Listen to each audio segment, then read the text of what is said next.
ఆస్తుల కేసులో జైల్లో ఉన్న శశికళ రాజభోగాలు అనుభవిస్తోంది. ఆమెకు ప్రత్యేక వసతులేవీ కల్పించలేదని జైలు అధికారులు చెప్పినప్పటికీ విచారణలో మాత్రం అసలు విషయాలేంటో బయటపడ్డాయి.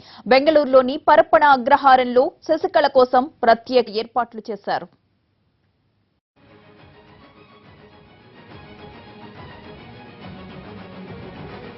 బెంగళూరు జైలులో శిక్ష అనుభవిస్తున్న తమిళనాడు దివంగత సీఎం జయలలిత నెచ్చెలి శశికళకు ప్రత్యేక వసతులు కల్పిస్తున్నట్లు స్పష్టమైంది.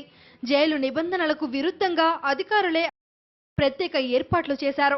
బెంగళూరులోని పరప్పన జైల్లో శశికళకు కల్పించిన ప్రత్యేక వసతులపై విచారణ జరిపిన రిటైర్డ్ ఐఏఎస్ వినయ్ కుమార్ నేతృత్వంలోని టీం ఈ విషయాలను తమ నివేదికలో వెల్లడించింది. జైల్లో శశికళ, ఆమె బంధువు ఇలవరసిని ఉంచిన కారిడార్ రెండు వైపులా బారికేడ్స్ తో క్లోజ్ చేశారు అధికారులు. ప్రైవేట్ స్పేస్ లా వాడుకోవడానికి ఏర్పాట్లు చేశారు. కారిడార్ లో మొత్తం 5 సెల్స్ ఉండగా అవన్నీ శశికళే వాడుకుంటుంది. ఆ 5 సెల్స్ లోనూ ఆమెకు సంబంధించిన వస్తువులే ఉన్నట్టు గుర్తించారు.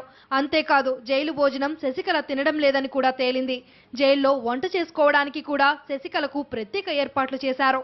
వంట చేసేందుకు ఓ ఖైదీని కూడా వంట మనిషిగా నియమించారు.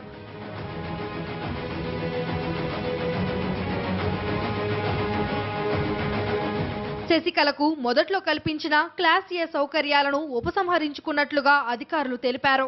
అయితే ఎక్కడా ఎలాంటి ఆధారం లేదని వినయ్ కుమార్ కమిటీ నివేదన పేర్కొంది. వ్యక్తిగత దుస్తులు ధరించడానికి అనుమతినివ్వడం, తనను కలిసేందుకు వచ్చే వాళ్లతో మాట్లాడేందుకు ప్రత్యేక గది కేటాయించారని, ఆ సౌకర్యాలు అలాగే కొనసాగుతున్నాయని తేలింది. 2017 ఫిబ్రవరి నెలలో శశికళ జైలు పాలయ్యారు. జయలలిత అక్రమాస్తుల కేసులో శశికళ కూడా దోషిగా తేలడంతో కోర్టు ఆమెకు 7 ఏళ్లు జైలు శిక్ష విధించింది. శశికళను సాధారణ ఖైదీలా పరిగణించడం లేదని 2017 జూలై 13న jail deputy inspector general D Rupa ఆరోపించారు. వసతుల కోసం జైలు అధికారులకు 2 కోట్ల రూపాయలు లంచం ఇచ్చారని అప్పట్లో ఆమె చేసిన వ్యాఖ్యలు సంచలనం రేపాయి.